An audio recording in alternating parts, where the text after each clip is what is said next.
जो इस समय देखना पड़ रहा है। हमने कारगिल देखा, हमने आंदोलन देखे, हमने अलग राजनीतिक चुनौतियां देखी, सामाजिक संघर्ष देखे, सत्ताओं के परिवर्तन देखे, लेकिन ये एक ऐसे शत्रु से हमारा संघर्ष है जिससे हम पहले कभी नहीं मिले थे। पिछले 10 दिनों में मैंने अपने जीवन में शायद सर्वाधिक बातें की हैं लोगों से, सर्वाधिक विनतियां की हैं, सर्वाधिक चिरौरी की हैं, भीख मांगी हैं। और रोज़ रात को सोते वक्त 12-1 बजे कभी जब नींद आती है तो मन में ग्लानि होती है कि उतना नहीं कर पाए जितना करना था, बचा नहीं पाए लोगों को।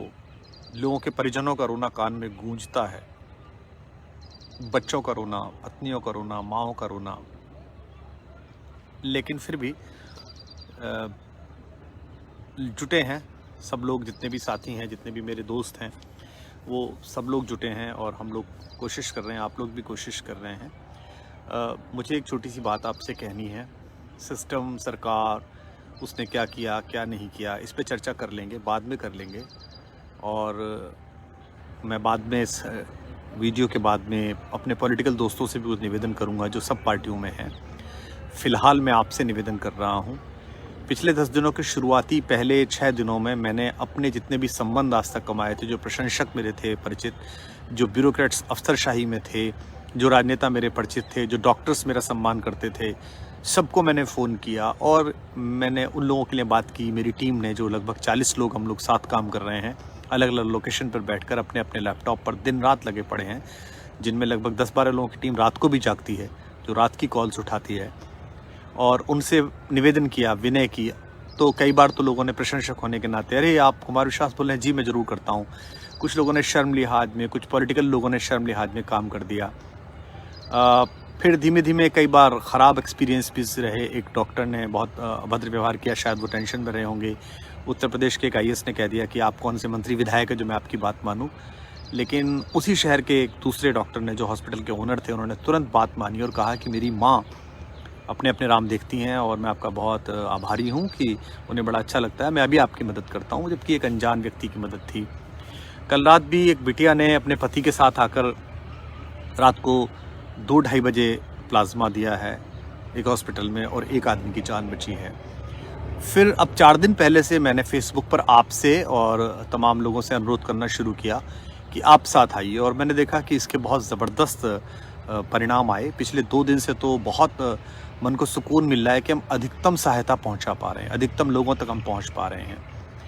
वेंटिलेटर फैक्ट्री बनाती है, ऑक्सीजन बेड फैक्ट्री बनाती है, अस्पताल सरकारें बनाती हैं या प्राइवेट लोग बनाते हैं, लेकिन कुछ चीज़ें जो हम बनाते हैं, हौसला हम बनाते हैं, खून हम बनाते हैं, प्लाज्मा हम बनाते हैं। किसी सरकार की, किसी सेठ की औकात नहीं कि वो प्लाज्मा बना सके और हमारी इच्छाओं के बिना उसे ले सके। तो अगर देश की सरकार ये कहती है कि पिछले कुछ समय में 1-1.5-1.25 करोड़ लोगों को कोरोना हुआ है और उससे वो ठीक होकर बाहर आए हैं, इसका मतलब उनमें 25-30 लाख लोग ऐसे ज़रूर होंगे जिनको पिछले 3 महीने में कोरोना हुआ होगा। कुछ नहीं तो 10 लाख लोग तो होंगे। और अगर सरकार कहती है कि इस समय 3-3.5 लाख लोग पीड़ित हैं, तो मैं जैसा आंकलन लगा पा रहा हूँ, हर 10वें केस को प्लाज्मा की ज़रूरत है या रेमडेसिविर की ज़रूरत है। तो रेमडेसिविर तो सरकार अलॉट कर रही है, जहाँ से भी मिल रही है, उसके अलग भी फॉर्म है जिस तरह हो सकता है। लेकिन प्लाज्मा एक ऐसी चीज़ है जो एंटीबॉडीज़ डेवलप किए हुए है, जो जाके लड़ता है शरीर में, और उसके बड़े अच्छे रिजल्ट्स सामने आए हैं। तो मैं सिर्फ आपसे ये कहना चाह रहा हूँ कि अब टीम KB, यानी कि मेरी जो टीम, जो भी छोटी मोटी है, जिसमें आप सब दोस्त सम्मिलित हैं, कोई बाहर से तो आदमी है नहीं, हम लोगों ने बहुत ही वेल प्लान तरीके से एक्सेल शीट बनाकर और बहुत प्रॉम्प्ट तरीके से, जिसमें लगभग हर 5 मिनट में अपडेट होती है सूचनाएं, और उसके काफ़ी अच्छे रिजल्ट्स भी मिल रहे हैं। अब हम इसको बहुत सिस्टमेटिक बना रहे हैं, स्टेट वाइज बना रहे हैं। दिल्ली स्टेट में अलग, यूपी में अलग, उत्तराखंड में अलग, महाराष्ट्र, मध्य प्रदेश, गुजरात, बिहार, झारखंड, सब जगह जहाँ जहाँ हमारे दोस्त हैं उनकी लोकेशन वाइज हम बना रहे हैं। ऐप बनाने में बहुत वक्त लगेगा, वेबसाइट डेवलप करने में बहुत वक्त लगेगा, मैनुअली करते हैं इसको और कोशिश करते हैं कि अधिकतम लोगों को बचा सके। तो एक मैं निवेदन कर रहा हूं आपसे, चारों तरफ फैल जाइए, ढूंढिए उन दोस्तों को जिनको पिछले 3 महीने में कोरोना हुआ और वो अपनी शक्ति के साथ लड़कर बाहर आए। अगर आपको हुआ है तो आप सोच के देखिए कि आप कितने डरे हुए थे। आप सोचते थे कि कोई एक हाथ रख दे मेरे सिर पर, कोई मुझे बचा ले। अगर आप थोड़ा सा रिस्क ले लेंगे, और उसमें कोई परेशानी, आप जानते हैं ब्लड डोनेशन जैसी चीज़ है, बहुत ही साधारण चीज़ है, 24 घंटे में आपका दोबारा वही ब्लड बन जाता है, आप बिल्कुल ठीक हो जाते हैं, कोई दिक्कत नहीं होती है। लेकिन सोच के देखिए, थोड़ी सी देर के आपके कष्ट से किसी आदमी की पूरी ज़िंदगी बच सकती है। वो किसी का बेटा हो सकता है, वो किसी की माँ हो सकती है, किसी की बच्ची हो सकती है, किसी का परिवार में कोई ऐसा दुलारा हो सकता है जिसकी वजह से पूरा परिवार टिका हुआ है। आप चारों तरफ नज़र घुमाइए, आप अपने घर में कितने महत्वपूर्ण हैं। आप नज़र घुमाइए, आपके बच्चे आपके लिए कितने महत्वपूर्ण हैं, आपके माँ बाप, आपकी पत्नी, आपका पति कितना महत्वपूर्ण है। तो अगर आप ये कर लेंगे कि आप एक डोनर्स की लिस्ट बना लें और हमारे ऑफिस को अपडेट करते चलें और हम उन्हें जोड़ते चलें, तो हम आने वाले 1 हफ्ते में, 15 दिन में, जब तक इसका पीक आ रहा है, जब तक चीज़ें नॉर्मल हो रही हैं, मेडिकल सुविधाएं थोड़ा ठीक हो पा रही हैं, दबाव थोड़ा कम हो पा रहा है, उसके लिए हम कोशिश कर सकते हैं। तो कसम खाइएगा, प्लीज़ कोशिश करिएगा कि आज से इस लाइव के नीचे और जहाँ जहाँ हम लोग बता रहे हैं वहाँ, या मेरे ट्विटर पर आप आ जाइएगा, वहाँ पर भी ऑफिस ऑफ DKV पर बहुत सारे लोग हैं, वहाँ आ जाइएगा, वहाँ प्लाज्मा डोनर्स की लिस्ट बना दीजिए। अगर आप खुद कोविड से रिकवर हुए हैं तो खुद आगे आइए, अपना रक्त गोत्र, यानी कि जिसे कहते हैं ना, आपके रक्त का टाइप क्या है, A है, O है, AB है, वो सब लिख कर वहाँ भेजिएगा और हम उनको जहाँ जहाँ ज़रूरत है वहाँ से जोड़ने की कोशिश करेंगे। आप में से जो लोग एक्सेल में काम करते हो, टैली में काम करते हो, थोड़ा वक्त दे सकते हैं, वो भी जुड़ सकते हैं।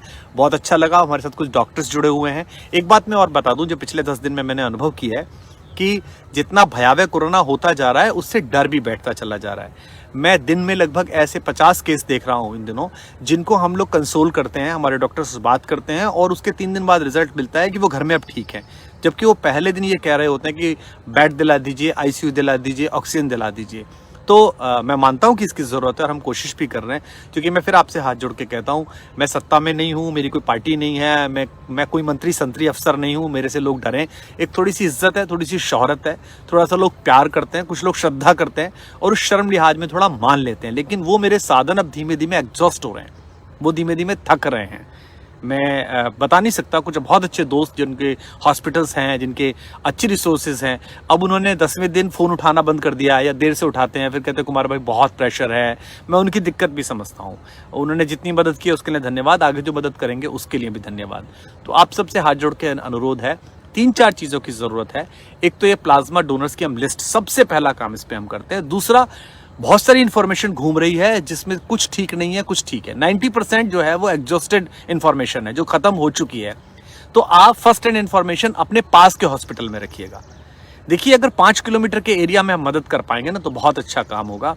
सरकारों की तरफ, जिसे सिस्टम कहते हैं, उस पर चर्चा मत कीजिए प्लीज़। अब मैं नहीं कर सकता। और एक आखिरी बात में चलते चलते कहना चाहता हूँ, बहुत सारे पॉलिटिकल मोटिव के दोस्त मेरे, जो बड़ी पोजीशंस पे भी हैं और कार्यकर्ता भी हैं और प्रशंसक भी हैं, वो मुझे फ़ोन कर रहे हैं, मुझे लिख रहे हैं। कुछ लोग मुझे पॉजिटिव रहने के लिए कह रहे हैं कि सरकार के ऊपर मत बोलिए, सिस्टम पर मत बोलिए, बस सहायता कीजिए। कुछ लोग कह रहे हैं यही मौका है, सिस्टम पर हमला कीजिए, सरकार पर हमला कीजिए। मैं आपसे हाथ जोड़ के अनुरोध करता हूँ, मैंने आंसू और गुस्से दोनों को रोक रखा है। प्लीज़ कोई ऐसा समय मत लाइए कि दोनों का बांध टूटे और मैं आपके बारे में कोई गलत बोलूँ। आप अपनी दुकान चलाइए, मत चलाइए, किसी को बचाइए मत बचाइए। हम हिंदुस्तानी लोग हैं, हम एक साथ मिलकर मेहनत कर लेंगे। लेकिन प्लीज़ ये पॉलिटिकल बातें मत करिए। मैंने अपने ऑफिस को साफ कहा है, जो लोग मेरे हैंडल्स देखते हैं उनको कहा है कि जो कोई बीजेपी कांग्रेस बात करता मिले, आम आदमी पार्टी कोई भी बकवास करता मिले, उसको डिलीट करिए लाइफ से, उसको ख़त्म करिए। हमें कोई निगेटिविटी इस तरह की नहीं चाहिए। हमें पता है आपने हमारे साथ क्या किया है, हमें पता है आपने हमारा क्या बनाया है। और ज्ञान हमको मत दीजिए। करोड़ों रुपए का टैक्स देते हैं हम, जब आप मांगते तब पैसा देते हैं हम, और इसलिए मांगते कि आप हम हवा दे सकें। हमारे घर में कोई बीमार पड़े, पड़ोस में कोई बीमार पड़े, तो आप उसके लिए दे सके, पर आप नहीं दे रहे। आपका हिसाब किताब प्रकृति करेगी, मतदाता करेगा, ईश्वर करेगा, माँ बैठी है मेरी पीछे सरस्वती, वो करेंगी, जिसमें हम भी सम्मिलित रहेंगे। पर प्लीज हमको मत बाध्य करिए, हमारे दुख को क्रोध में मत बदलिए। हम बहुत अपने आप को जब्त करके बैठे हुए हैं और हम रात को सो नहीं पाते हैं। हम 2-3 घंटे सोते हैं, फ़ोन बजता है तो ऐसा लगता है कि कुछ अनहोनी ना हो गई हो, कोई ख़राब सूचना ना मिले। तो आप सबसे अनुरोध है, इस वीडियो को अधिकतम लोगों तक पहुंचा दीजिए, मैक्सिमम लोगों तक, ताकि कम से कम हम प्लाज्मा डोनर्स की एक लिस्ट बना पाएँ, हम रिसोर्सेज की एक लिस्ट बना पाएँ। अगर कुछ डॉक्टर्स हों तो वो सामने आएँ, कुछ पैरामेडिक लोग हों तो वो सामने आएँ। हाथ बढ़ाइए, लड़ लेंगे। बहुत बुरी हालत है, आप समझ रहे होंगे। आंकड़ों का मुझे पता नहीं, पर हर तरफ चीख है और हर तरफ लाशें हैं और उम्मीद कम है, चीज़ों से उम्मीद कम है। अब हम आप ही एक दूसरे की उम्मीद है। तो शाम का समय है, सूरज डूब रहा है और मैं माँ सरस्वती के चरणों में बैठा हूँ। माँ से इतना कहता हूँ, ज़िंदगी भर जो कुछ किया हो अच्छा, थोड़ा सा एक शब्द आपको अच्छा लगा हो तो उसका प्रतिदान दे दीजिए और इससे मुक्ति दिलाइए। लेकिन जब तक हमको आपको मिल के लड़ना है, सो अभी से तैयार हो जाइए। आज से टास्क ले लीजिए। हज़ारों लोग इससे मैं देख रहे हैं, मैं देख रहा हूँ, और इसे लाखों लोग देखेंगे। ये करोड़ों लोगों तक पहुँचेगा वीडियो जब आप पहुँचाएंगे। फिर रिपीट कर रहा हूँ, बोर मत होइएगा। प्लाज्मा डोनर्स को ढूंढिए जिनको 3 महीने में कोरोना हुआ है, उनका ब्लड ग्रुप देखिएगा, उन्हें कन्विंस करिएगा। कल एक बिटिया अपने पति के साथ आई थी, उससे एक जान बची। मैं फिर उसको धन्यवाद दे रहा हूँ। पीछे लगातार लोग आए हैं, उन सब का बहुत धन्यवाद कि उन्होंने ज़िंदगियां बचाई हैं। वो एक पूरे परिवार में खुशियां लौटा के लाए हैं। भगवान के लिए उन्होंने कितना बड़ा काम किया। देखिए, बहुत सौभाग्यशाली लोग होते हैं, ईश्वर अपने काम का जिन्हें अवसर देता है। किसी बड़े आदमी के यहाँ काम करना भी बड़ी बात होती है, किसी बड़े पद के आदमी के नीचे काम करना भी बड़ी बात होती है, किसी बड़े साहित्यकार के, कवि के, संगीतकार के चरणों में बैठना बड़ी बात होती है। माँ सरस्वती के चरणों में मैं बैठा हूं तो बड़ा सौभाग्यशाली हूं। तो अगर ईश्वर ने आपको अपना काम में हाथ बढ़ाने का अवसर दिया है तो इसे अपना सौभाग्य समझिए, बोझ मत मानिए। मैं अपनी टीम के लोगों को बोलना चाहता हूँ, आई लव यू। आप लोग बड़ी मेहनत कर रहे हैं and I am proud of you. मुझे आप पर बहुत गर्व है। और हम फिर महफिलें जुटाएंगे, हम फिर कविताएं सुनाएंगे, हम फिर ठहाके उठाएंगे, हम फिर देश राग गाएंगे। इस समय देश को ज़रूरत है, साथ आ जाइएगा। तो लड़ेंगे और जीतेंगे। बोलिएगा मन से, लड़ेंगे और जीतेंगे। और ये बात हर जगह पहुंचा दीजिए कि हम प्लाज्मा डोनर्स की लिस्ट बना रहे हैं, हम हॉस्पिटल्स की लिस्ट बना रहे हैं, हम डॉक्टर्स की लिस्ट बना रहे हैं और जितना कर सकते हैं करेंगे, लड़ेंगे। बैरागी जी याद आ रहे हैं, यदि अंधकार